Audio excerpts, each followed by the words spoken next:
तो देखो प्रोबेबिलिटी क्या होता है, प्रोबेबिलिटी इज कि जैसे कोई एक्सपेरिमेंट करा, एक सिक्का लिया, एक कॉइन लिया, and if we toss it, there are only two possible outcomes. It can be either head, it can be either tail.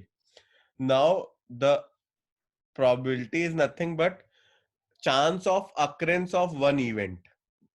हमने एक्सपेरिमेंट करा, कॉइन टॉस करा, दो इवेंट हो सकते थे, या तो हेड आ सकता था या तो टेल आ सकता था. Probability is chance of occurrence of any one of those two events.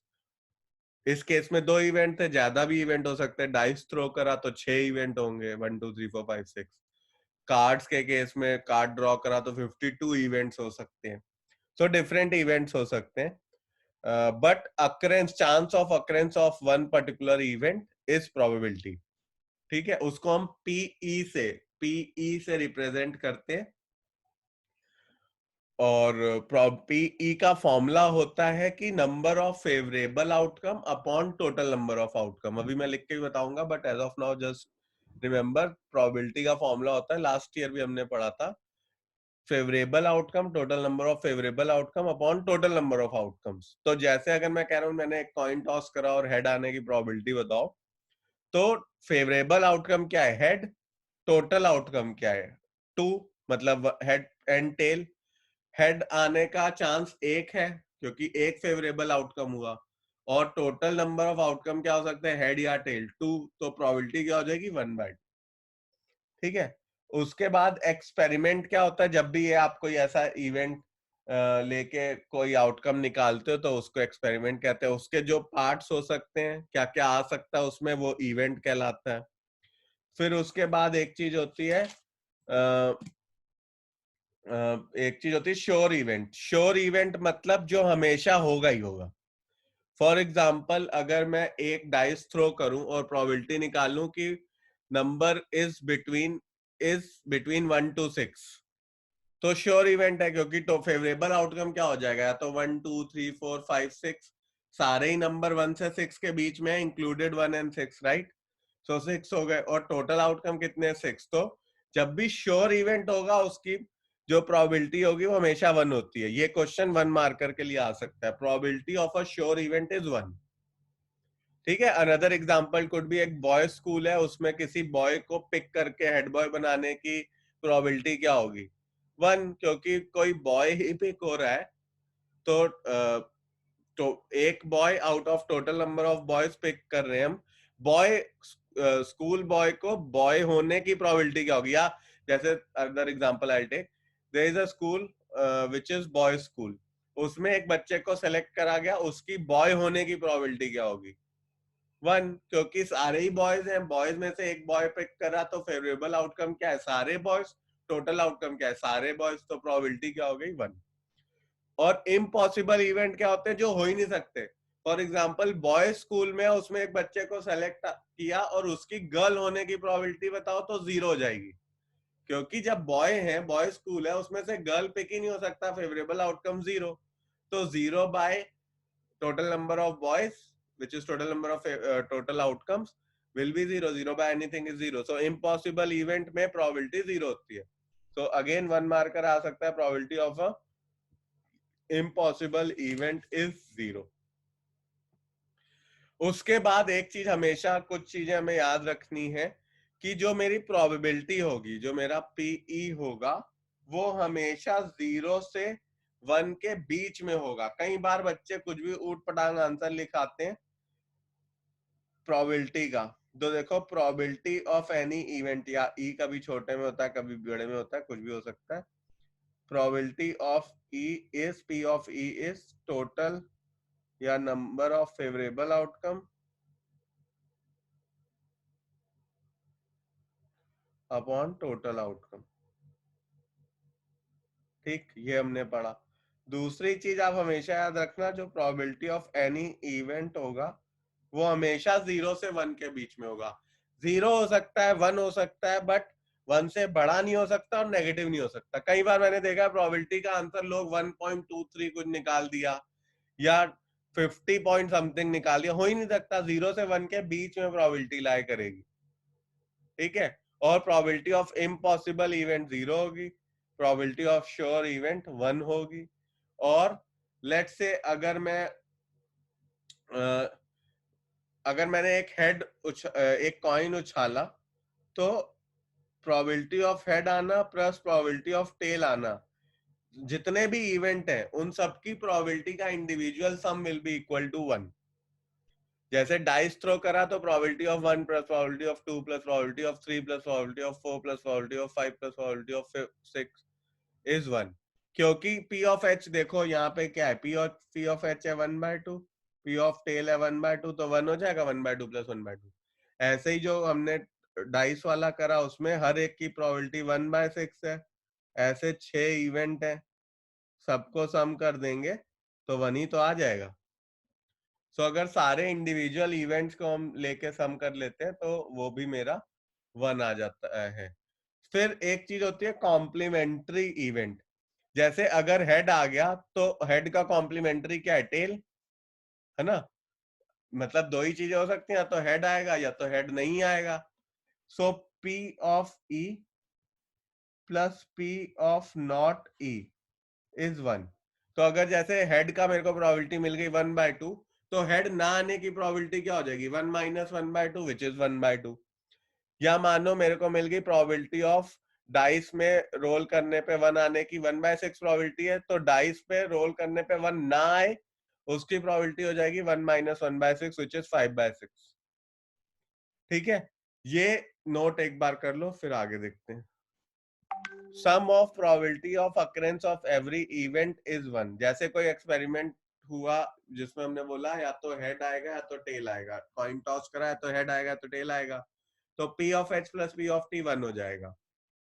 या other way to look at it is कि P of E plus P of not E complementary event. अगर E हो गया तो not E, P E और P not ई का सम 1 होगा। For example अगर हेड आ गया तो हेड ना आने की प्रोबेबिलिटी हो जाएगी 1 minus P of head which is 1 minus 1/2 which is half. अब जो इसके क्वेश्चन हैं वो अपन देखते हैं थोड़ी देर में। देखो लास्ट क्लास में हमने प्रोबेबिलिटी में देखा था कि प्रोबेबिलिटी को हम पी ऑफ ई की तरह ऐसे लिख सकते हैं।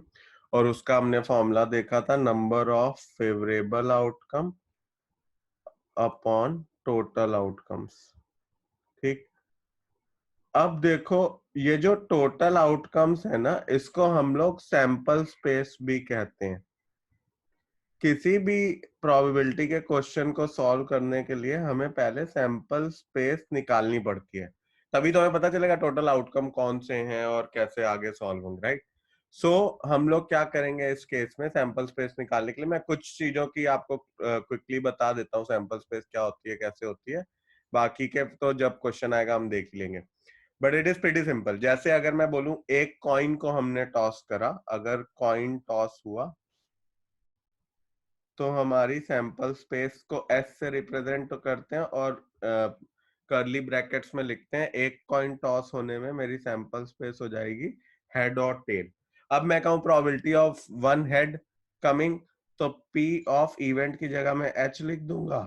फेवरेबल आउटकम क्या है, दोनों में से आप देखो, अगर प्रोबेबिलिटी ऑफ हेड निकाल रहे हैं फेवरेबल एच हो गया, तो मेरा फेवरेबल आउटकम 1 हो गया, टोटल आउटकम 2 है, हेड और टेल है, तो प्रोबेबिलिटी हो गई 1/2। ऑल्सो जब भी प्रोबेबिलिटी निकालो तो चेक कर लो कि जो भी तुमने पी ऑफ ई निकाला है that should always lie between 0 and 1। 0 हो सकता है, 1 हो सकता है, बट उसकी वैल्यू जो होगी 0 से 1 के बीच में ही होगी, उससे ज्यादा या उससे कम नहीं हो सकती, तो ये जरूर चेक कर लेना।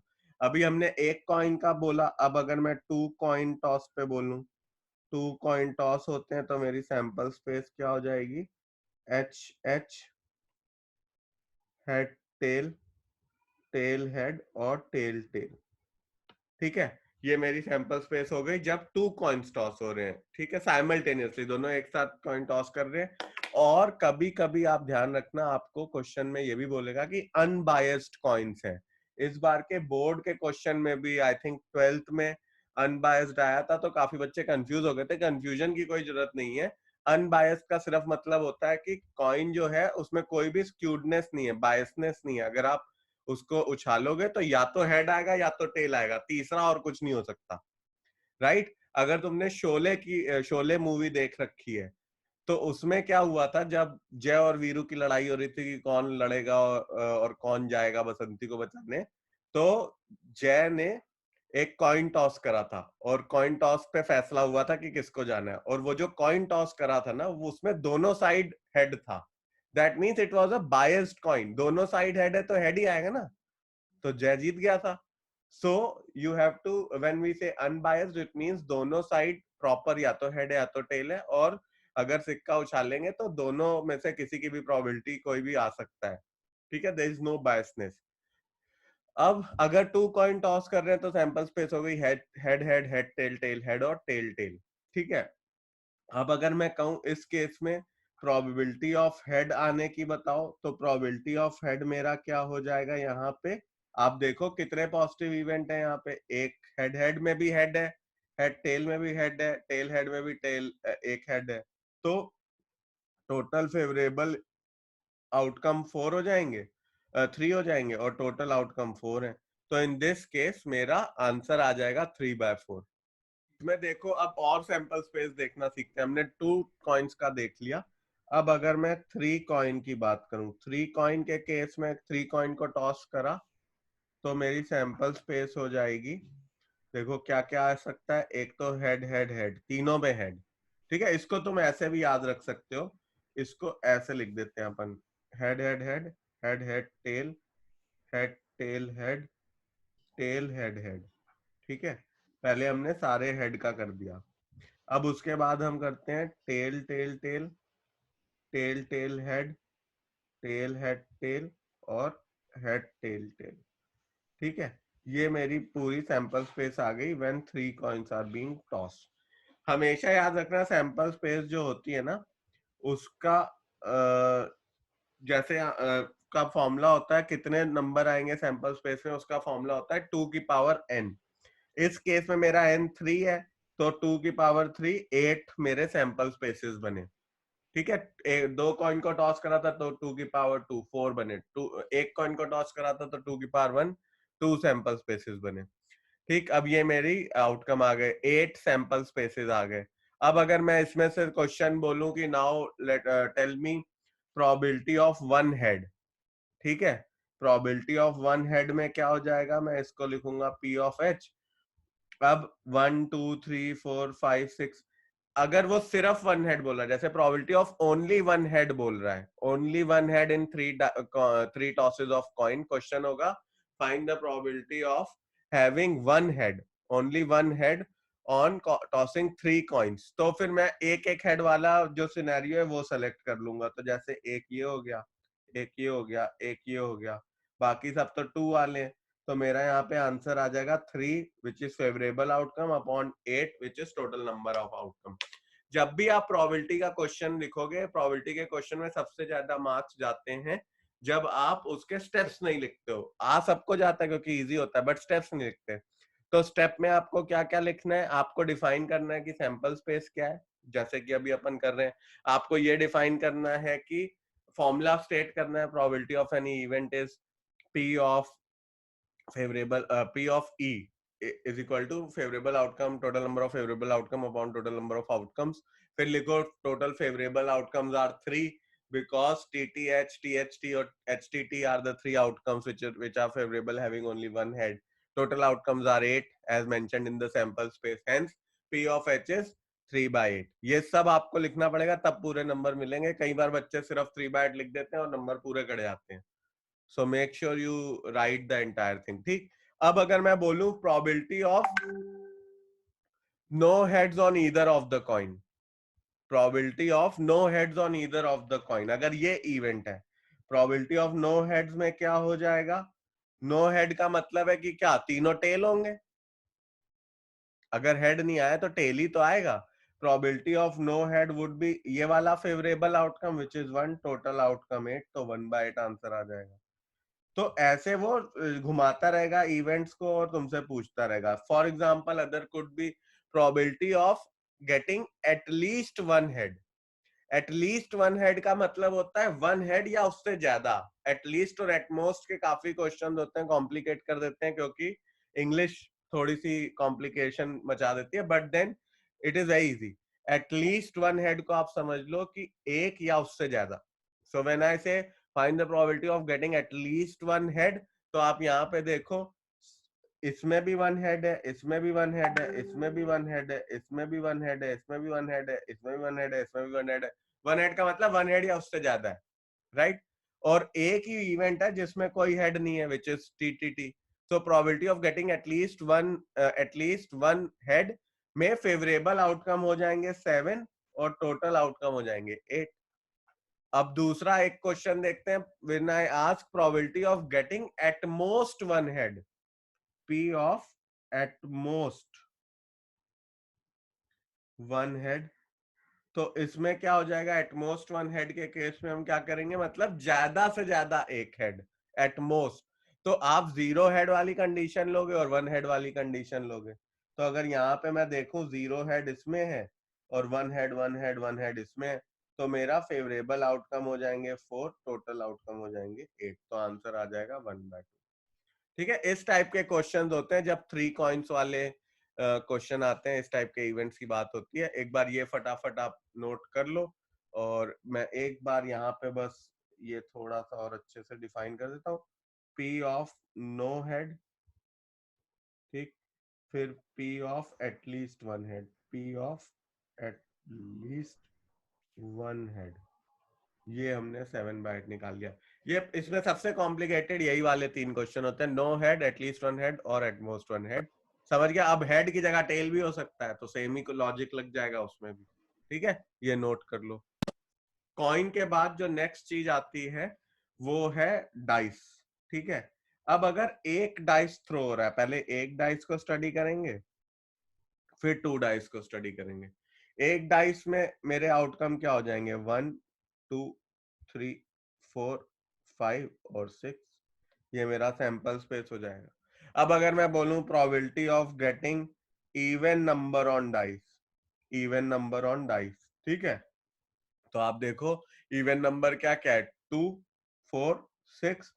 फेवरेबल आउटकम हो गए 3, टोटल आउटकम है 6. तो आंसर आ गया 1/2. Probability of getting number greater than equal to 5, तो क्या हो जाएगा? ग्रेटर देन इक्वल टू 5 में मेरे फेवरेबल आउटकम क्या हो जाएंगे? 5 और 6. क्योंकि ग्रेटर देन इक्वल टू है, मतलब इक्वल टू 5 भी कंसिडर करना है. तो मेरा आउटकम हो जाएगा तुम्हारा 2/6 विच इज 1/3. मान लो यहाँ पे वो सिर्फ ग्रेटर देन ही कहता, बोलता कि भाई हमें बताओ probability of number greater then 5, तो मेरा आंसर हो जाता 1/6. क्योंकि ग्रेटर देन 5 वाले केस में एक ही है नंबर जो ग्रेटर देन 5 है, विच इज 6. ठीक, तो ये तो सिंपल से इस तरह के क्वेश्चन होते हैं, एक बार नोट कर लो. फिर 2 डाइस पे आते हैं, वो थोड़ा कॉम्प्लिकेटेड होते हैं, ऑल्सो एग्जामिनेशन परस्पेक्टिव से भी काफी वैल्यू रखते हैं. 1 डाइस के बाद 2 डाइस आता है. तो 2 डाइस के केस में मेरे जो सैंपल स्पेस हैं वो देखो क्या क्या हो जाएगा. पहले में 1 आया, दूसरे में भी 1 आया. पहले में 1 आया, दूसरे में 2 आया. पहले में 1 आया, दूसरे में 3 आया. 1 और 4, 1 और 5, 1 और 6. फिर 2 और 1, 2 और 2, 2 और 3, 2 और 4, 2 और 5, 2 और 6. ये समझ रहे हो ना? 1 1, पहले में 1, दूसरे में 1, पहले में 1, दूसरे में 2, पहले में 1, दूसरे में 3, पहले में 2, दूसरे में 1, पहले में 2, दूसरे में 2, ऐसे 36 कॉम्बिनेशन बनेंगे, राइट? हर डाइस में 6 ऑप्शन है, और 2 डाइस टॉस करे तो पावर 2. तो यहाँ पे अपने को जो टोटल आउटकम्स मिलेंगे वो 36 होंगे. ये सब भी back of the mind calculations जो है तुम्हें आनी चाहिए, बिकॉज इससे इंश्योर हो जाता है कि कभी गलती नहीं है. कई बार बच्चों ने देखा 34 आउटकम लिख देंगे, 30 आउटकम लिख देंगे, मिस कर देंगे कुछ बीच में. सो इफ यू नो कि भाई आउटकम तो 36 होने चाहिए, so you can also do that kind of checking so that you are not wrong anywhere.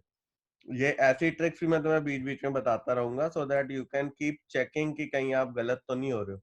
तो इनको प्लीज आप कहीं पे मेंशन करो. ये कोई बताता नहीं है कि सैंपल स्पेस की कहाँ से आती है वैल्यू, क्यों होते हैं 36 या क्यों होते हैं 8. This is the reason why it is like that. ठीक है, अब ऐसे ही हम लोग पूरे सैंपल स्पेस लिख रहे हैं. सारे 4, और इसको लिखो भी ऐसे ही कि भाई कोई मिस्टेक होने का चांस ही ना हो। अगर एक लाइन में लिखोगे तो कई बार होता है कि आप एक या दो आउटकम जो है खाई जाते हो।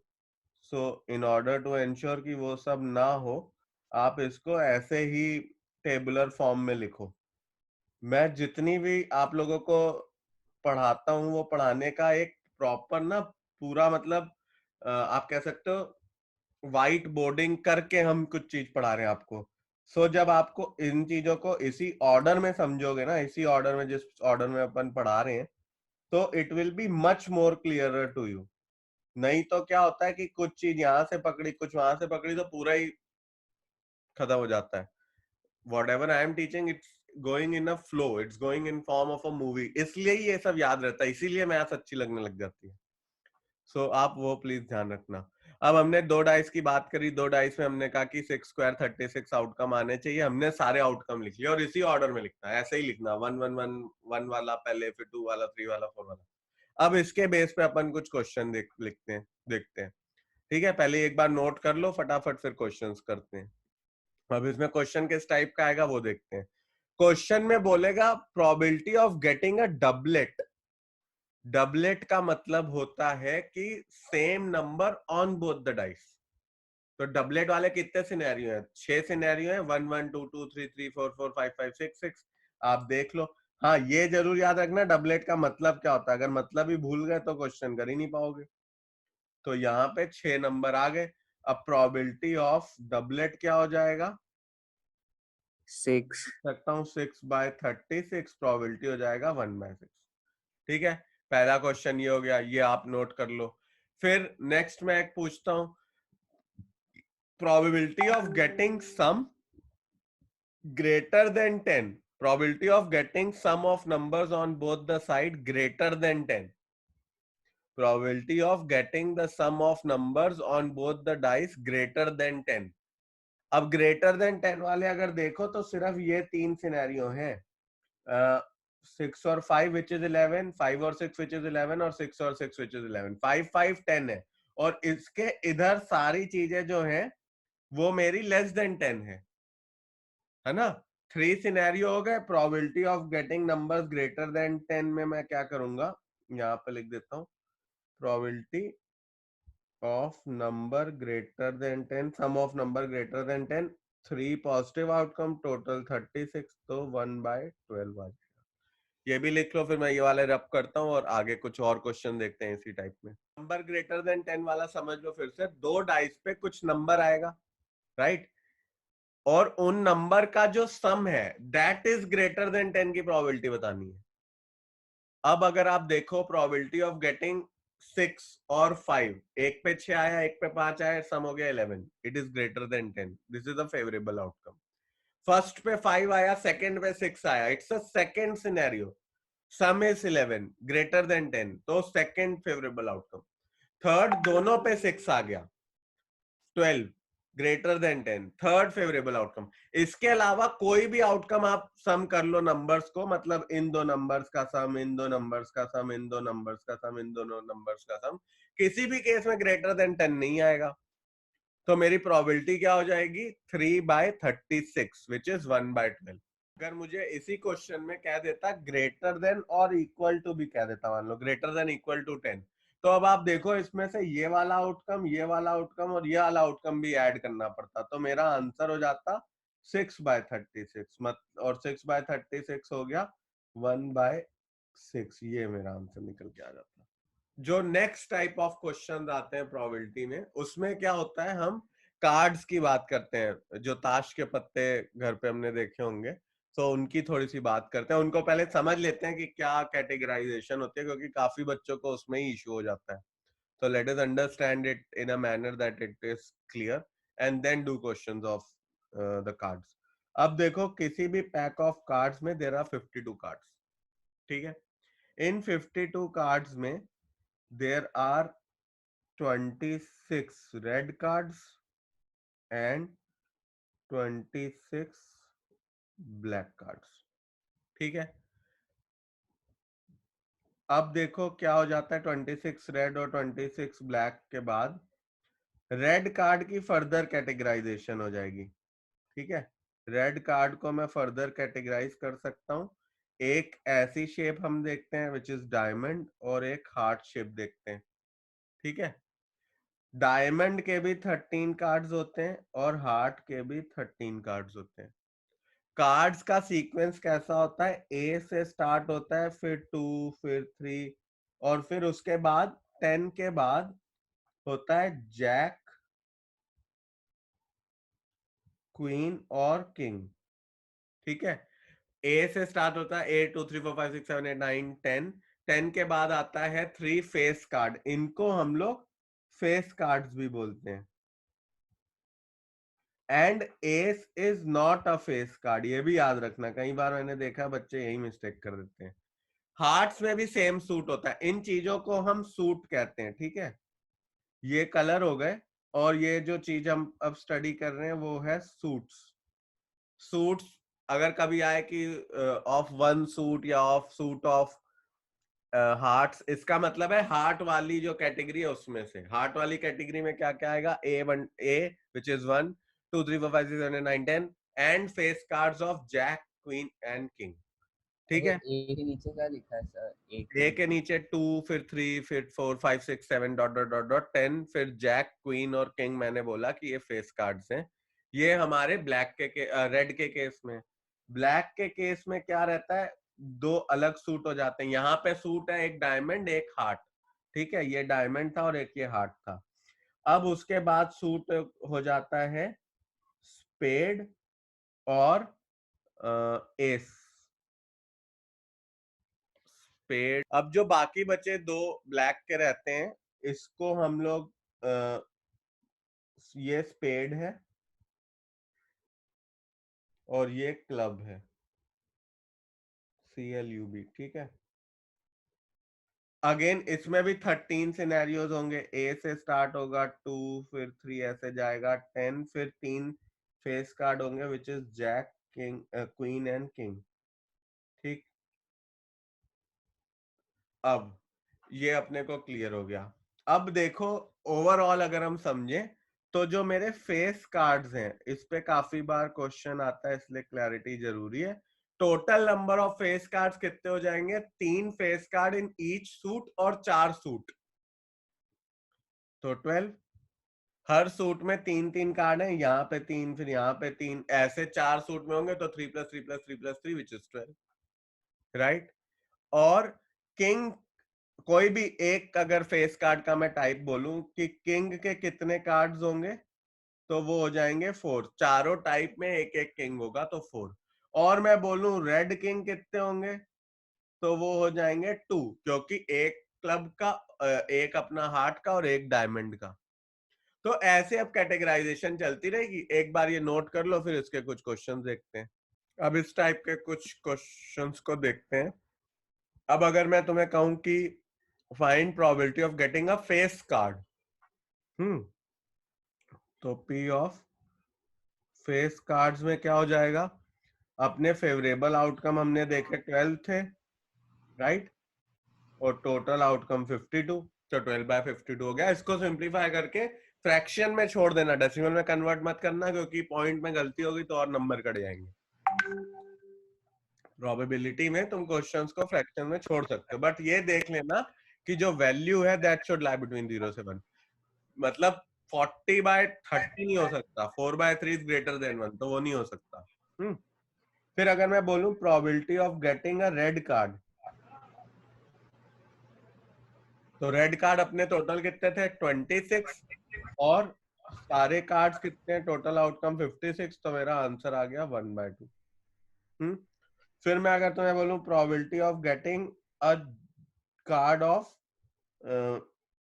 गेटिंग अ किंग, ठीक, तो मेरा आउटकम फेवरेबल क्या है, 4, टोटल है 52, 4/52 1/13 आंसर आ गया।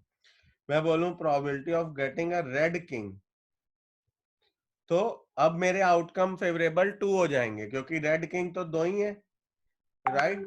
2/52 आंसर आ गया विच इज 1/26। फिर मैं बोलूं, अब इसमें कुछ टाइप के क्वेश्चन, ये सब तो तुम समझ गए, बस कार्ड देखना और लिख देना। अब कुछ क्वेश्चंस में क्या होता है, बोला जाएगा कि from a pack of cards all the face cards are removed, find the probability of getting a number 4.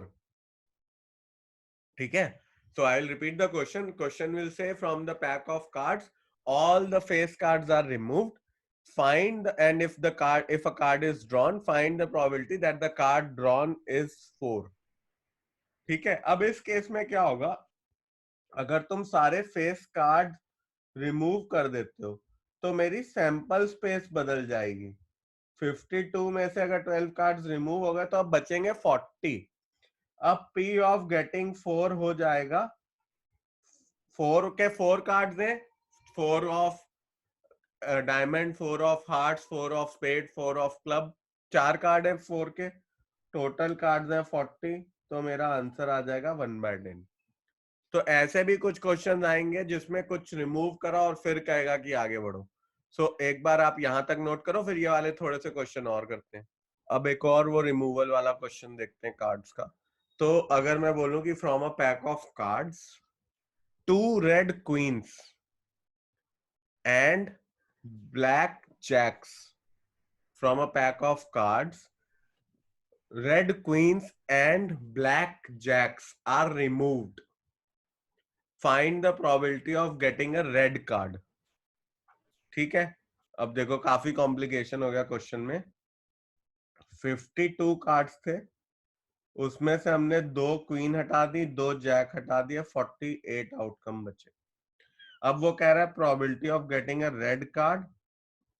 Red card होते टोटल 26 हैं, बट इस केस में 2 क्वीन हट गई तो बचे 24 और टोटल क्या है 48. That becomes 1/2. फिर मैं बोलूं probability of getting a queen, तो 2 क्वीन तो हट ही चुकी हैं, टोटल 2 ही क्वीन बची और कार्ड्स कितने हैं 48, तो 1/24. फिर मैं अगर बोलूं probability of getting a black jack, तो ब्लैक जैक तो इस केस में 0 हो जाएगा क्योंकि दोनों ब्लैक जैक तो निकल गए, तो 0 हो जाएगा प्रोबेबिलिटी. समझ में आया, ये नोट कर लो. उसके बाद में तुम्हें नेक्स्ट क्वेश्चंस कराऊंगा प्रोबेबिलिटी में डिफरेंट टाइप के, जिसमें हमें नंबर ऑफ बॉल्स वगैरह निकालनी होती है. वो भी काफी एग्जामिनेशन पर्सपेक्टिव से इंपॉर्टेंट होता है. अपार्ट फ्रॉम मेरे ख्याल से एग्जाम में या तो वो डाइस वाला आएगा या आपको ये जैक्स ये वाला आएगा, कार्ड्स वाला जिसमें कुछ कार्ड रिमूव करे जाएंगे, या फिर आपको जो अभी नेक्स्ट वर्जन हम पढ़ेंगे क्वेश्चंस का उसमें से कुछ आएगा. इसके बाद एक और टाइप होती है बिफोर वी कम टू वो finding the number of balls वगैरह. एक और चीज होती है लीप ईयर वाले क्वेश्चंस होते हैं, जो अगेन एग्जामिनेशन पर्सपेक्टिव से बहुत इंपॉर्टेंट होते हैं. तो कब पहले 2 टाइप के इसमें क्वेश्चन होते हैं. पहला क्वेश्चन तो होता है कि in a year find the probability of getting Friday as the last day of year. ठीक है, एक साल में last day of the year which is 31 दिसंबर, उसको फ्राइडे होगा, इसकी प्रोबेबिलिटी क्या है. वो वाला दिन फ्राइडे होगा, उसकी प्रोबेबिलिटी क्या है. ठीक है, अब इसको करने का तरीका ही एकदम अलग है, तो प्लीज इसको आप ढंग से देखना. कई बार मैंने लोगों को देखा 1/365 लिख देते हैं, विच इज टोटली शिट.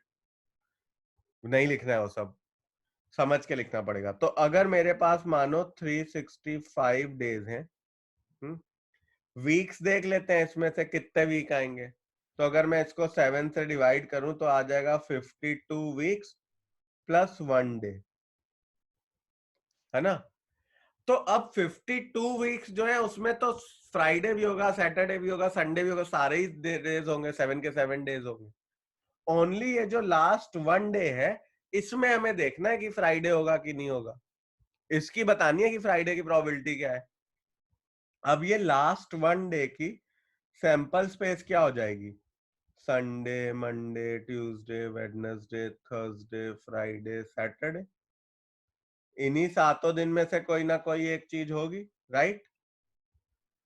तो अब probability of getting a Friday क्या हो जाएगा, फ्राइडे एक पॉजिटिव आउटकम, टोटल आउटकम है 7, तो आंसर आ गया 1/7. तो आई रिपीट, हमने क्या बोला, हमने बोला 365 डेज है, उनको हमने डिवाइड करा 7 से, तो मेरे को मिला 52 वीक्स एंड 1 डे। अब वो जो 1 डे है उसी में सारा खेल है, उस 1 डे को ही हमें देखना है कि फ्राइडे कब होगा। तो अब उस 1 डे में क्या क्या पॉसिबिलिटी है, क्या क्या हो सकता है वो 1 day, Sunday, Monday, Tuesday, Wednesday, Thursday, Friday, Saturday. और उन 7 डेज में से one possible outcome, favourable outcome is one which is Friday, so I've taken one as a favorable outcome. Total outcomes I've taken as 7, so my answer becomes 1/7. This is a question when it's a normal year. Leap year में एक अलग working है इसकी, ठीक है। अब अपन leap year समझते हैं। लीप ईयर में क्या होगा, मेरे पास डेज कितने हो जाएंगे, 366 अपॉन 7 करते हैं तो मेरे को मिला 52 वीक्स प्लस 2 डेज। अब ये 2 दिन में एक फ्राइडे हो, ये बिल्कुल अलग हो जाएगा। अब इसके सैंपल स्पेस अलग बन जाएंगे। अब अगर मेरे पास 2 डेज बचे, तो अब देखते हैं सैंपल स्पेस में क्या होगा। अगर 2 डेज बचे, हमें ये तो पता है ना, डेज कंटिन्यूएशन में आते हैं, संडे के बाद वेडनेसडे नहीं आता, मंडे ही आता है, मंडे के बाद ट्यूसडे ही आता है, वेडनेसडे नहीं आता, राइट। तो ये जो बाकी के 2 डेज हैं वो क्या हो सकते हैं, संडे या मंडे, या वो हो सकते हैं मंडे या ट्यूसडे, या हो सकते हैं ट्यूसडे वेडनेसडे, या हो सकते हैं वेडनेसडे और थर्सडे, या हो सकते हैं थर्सडे और फ्राइडे, या फ्राइडे और सैटरडे, या सैटरडे और संडे। ठीक है। तो अब जो बाकी के दिन बचे वो इन्हीं में से होंगे 2 दिन, या तो संडे मंडे होगा, या वेडनेसडे थर्सडे होगा, या फ्राइडे सैटरडे होगा, या सैटरडे संडे होगा। अब आप इन दो में से देखो फ्राइडे वाला कौन सा केस है। पी ऑफ फ्राइडे निकालना है हमें कि लीप ईयर में लास्ट डे फ्राइडे हो, वो बताओ। तो अब उसके लिए मेरे पास 2 फेवरेबल आउटकम आ रहे हैं, 2 outcome with Friday as a day, ठीक। और टोटल आउटकम क्या है, 7। तो इस केस में मेरा आंसर हो जाता है 2/7। 1 मार्कर में ये क्वेश्चन आने की बहुत प्रोबेबिलिटी है कि लीप ईयर में बताओ, एक मंडे बोले, सैटरडे बोले, फ्राइडे बोले, उसकी प्रोबेबिलिटी क्या होगी। तो answer is 2/7। Never write it as 1/365, 2/365, 1/7। कई लोग यही लिखते हैं। Answer is 2/7। पूरा फंडा कैसे वो आया मैंने अभी अभी आपको बताया। अब इसको एक बार वापस समझ लो, लीप ईयर वाले क्वेश्चन में कैसे आएगा। लैंग्वेज होगी कि find the probability of getting 53 Fridays in a leap year. ठीक है, क्वेश्चन में बोलेगा find the probability of getting 53 Fridays in a leap year, या ये भी बोल सकता है find the probability of getting Friday as last 2 days in a leap year. ठीक है, इस टाइप का क्वेश्चन होगा। क्वेश्चन में अगर वो बोले कि find the probability of getting 53 Fridays in a leap year, तो 52 फ्राइडे तो होंगे ही होंगे, क्योंकि 52 वीक्स तो हैं ही पूरे पूरे, तो उसमें फ्राइडे भी आ जाएगा। अब जो 2 एक्स्ट्रा डेज बचे, उसमें क्या क्या हो सकता है, Sunday Monday, Monday Tuesday, Tuesday Wednesday, Wednesday Thursday, Thursday Friday, Friday Saturday, Saturday Sunday. अब फ्राइडे वाले कौन से 2 केस हैं, ये वाले 2। टोटल केस क्या है, 7। तो प्रोबेबिलिटी ऑफ गेटिंग 53 फ्राइडेज जो है वो मेरा हो जाएगा 2/7। 2 is favourable outcome and total outcome is 7, so answer will become 2/7। अब जो नेक्स्ट टाइप ऑफ क्वेश्चन इसमें है, उसमें मैं पढ़ता हूँ क्वेश्चन और फिर उसको सॉल्व करेंगे। क्वेश्चन में हमें बोलेगा a bag contains 5 red balls and some blue balls. Question में बोल रहा है बैग कंटेन्स, रेड बॉल है 5 और ब्लू बॉल कह रहा है सम ब्लू बॉल से हमने x ले ली। If the probability of drawing a blue ball from the bag is thrice that of red ball, find the number of blue balls in the bag। कह रहा है probability of drawing a blue ball is thrice the probability of drawing a red ball। ठीक है, तो probability of blue ball क्या होगी, x। Favourable outcome क्या होंगे, x। जैसे ये एक बॉक्स है, इसमें टोटल x + 5 बॉल है, जिसमें से 5 रेड और x ब्लू है। तो probability of blue balls drawing a blue ball क्या हो जाएगी, x अपॉन x + 5। और probability of drawing a red ball क्या हो जाएगी, 5 अपॉन x + 5। अब देखो ये और ये कैंसिल, तो x की वैल्यू क्या हो गई, 15। तो इस टाइप के भी क्वेश्चन आएंगे जिसमें हमें सीधा सीधा प्रोबेबिलिटीज का रेशियो दे रखा होगा और कोई निकालना होगा find the number of balls. तो एक ये क्वेश्चन करो, फिर इसके जैसा एक और देखते हैं अभी। अब आगे देखते हैं हम लोग। क्वेश्चन में हमें बोल रहा है अ bag contains white, black and red balls. एक बैग है, उसमें बोल रहा है व्हाइट, ब्लैक और red balls. A ball is drawn at random from the bag. एक बॉल निकाल ली इस बैग से। If the probability of getting a white ball is 3/10, probability of white ball 3/10 है, probability of black ball 2/5 है, then find the probability of getting a red ball। अगर तुम्हें ध्यान, और हमें मतलब यहाँ पे P of red निकालना है, ठीक। अगर तुम्हें ध्यान हो, मैंने तुम्हें फर्स्ट क्लास में बताया था कि जितने भी इवेंट हैं उन सबकी प्रोबेबिलिटी का अगर हम सम कर दें तो 1 आएगा, है ना। यहाँ पे इस बैग में 3 ही इवेंट हो सकते हैं, बॉल निकालेंगे या तो व्हाइट होगी, या तो ब्लैक होगी, या तो रेड होगी। तो उन तीनों की प्रोबेबिलिटी का sum should give us 1, right. हमने लास्ट टाइम जो थ्योरम एक लिखाई थी उसमें बोला भी था। तो यहाँ P of white plus P of black plus P of red जो है वो 1 होगा। तो हम बोल रहे हैं sir 3/10 plus 2/5 plus P of red is 1, that implies P of red हो जाएगा 1 माइनस, यहाँ पे एलसीएम ले लो तो ये हो जाएगा 7/10, ठीक। अब इसको सॉल्व कर लेंगे तो आंसर आ जाएगा 3/10 which is probability of getting a red ball, ठीक है। अब आगे जाता है क्वेश्चन और बोलता है if the bag contains 20 black balls, if the bag contains 20 black balls find the number of balls in the bag. अब यहाँ पे हम देखते हैं, ये वाली इक्वेशन को लेते हैं। बोल रहा है कि 20 ब्लैक बॉल्स हैं, टोटल बॉल्स को x ले लो is equal to 2/5। That means x is equal to, ये 10 कैंसिल हो जाएगा, क्रॉस मल्टीप्लाई कर दो तो x की वैल्यू आ गई 50। सो टोटल नंबर ऑफ एक, हाँ, total number of balls, black balls जो होंगी मेरी बैग में, that will come out to be 50। Got it. I'll repeat this question में हमें दे रखा था bag contains white ball, black balls and red balls, ठीक है। और at random one ball is drawn from the bag, probability of getting white ball is 3/10, probability of getting a black ball is 2/5 और हमें निकालना है probability of getting a red ball। तो हमें ये पता है, लास्ट टाइम मैंने जब ये स्टार्ट करा था, इस सेशन में भी दिखेगा तुम्हें, स्टार्टिंग के टाइम पे मैंने बोला था अगर सारे इवेंट्स का सम कर लें प्रोबेबिलिटी का तो आंसर 1 आता है। सारे इवेंट्स का प्रोबेबिलिटी का अगर मैं सम कर लूं तो I will get answer as 1। So यहाँ पे इवेंट क्या है, white ball, black ball, red ball निकालना। तो P of white plus P of black plus P of red should be 1। P of white की वैल्यू पता है, P ऑफ ब्लैक की वैल्यू पता है, P ऑफ रेड की वैल्यू मैं निकाल सकता हूँ 1 minus 3/10 minus 2/5, so 1 minus 7/10 which is 3/10, 3/10 becomes my probability of drawing a red ball. This was the first part of question. Second part of question में बोल रहा था if the bag contains 20 black balls, find the total number of balls. तो उस case में मैंने क्या करा, मैं गया ये वाली इक्वेशन में जहां पे हमें दे रखा था P of black जो है वो 2/5 है, ये वाले में। अब मैंने बोला अच्छा ब्लैक बॉल्स 20 है, टोटल बॉल को x ले लो इज इक्वल टू 2/5 कर दो। इस इक्वेशन को सॉल्व करो तो x की वैल्यू आ जाएगी 50। ये है मेरा आंसर। नेक्स्ट क्वेश्चन एक और इसी टाइप का देखते हैं हम लोग। उसमें हमें दे रखा है अ जार कंटेन्स 24 मार्बल्स। तो एक जार है, उसमें 24 मार्बल्स हैं। सम of these are green and others are blue. कुछ इसमें ग्रीन है, कुछ इसमें ब्लू मार्बल्स है।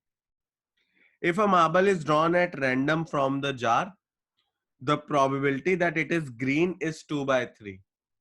तो एक मार्बल निकाला हमने जार से, और अच्छा प्रोबेबिलिटी ऑफ ग्रीन हमें दे रखा है, प्रोबेबिलिटी ऑफ ग्रीन मार्बल दे रखा है 2/3। हमने एक मार्बल जार से निकाला, मान लो वो ग्रीन था, तो टोटल नंबर ऑफ मार्बल्स हमने ग्रीन मार्बल्स x ले लिए, तो x by 24 is equal to 2/3, ये 8 था तो x मेरा आ गया 16। तो मेरे ग्रीन मार्बल्स जो हैं इन द जार वो हैं 16। अब मेरे से पूछ रहा find the number of blue marbles, तो ब्लू मार्बल्स कितने हो जाएंगे 24 which is total marbles minus 16 which is green marbles, तो 8 हो गया मेरा आंसर फॉर ब्लू मार्बल्स। हाँ, सर हमने ये बोला कि x ले लिया हमने ग्रीन मार्बल्स की क्वांटिटी हमने x ले ली, तो प्रोबेबिलिटी ऑफ ग्रीन मार्बल दे रखी है 2/3। So probability of green marble क्या हो जाएगी x by total number of marbles which is 24, so x by 24 is 2/3, x आ गया मेरा 16। अब ब्लू मार्बल्स बताने हैं, तो ब्लू मार्बल्स क्या होंगे total marbles which is 24 minus 16 that is 8, blue marbles आ गए। अब this is all about probability, हमने सारा ही पोर्शन कवर कर लिया starting from the very start till the very end. अगर ये आप ढंग से सेशन देख लोगे तो प्रोबेबिलिटी में कभी कोई इशू नहीं आएगा। और बस अब ये करना RS अग्रवाल से जो 2-3 एक्सरसाइज है प्रोबेबिलिटी की, बहुत सिंपल है, बहुत जल्दी हो जाती है, आधे घंटे में पूरी खत्म हो सकती है। सो 19A और 19B which are 2 exercises of probability, ये आप कर लेना फटाफट, और that will be end of it, and then in the next session we'll start with statistics.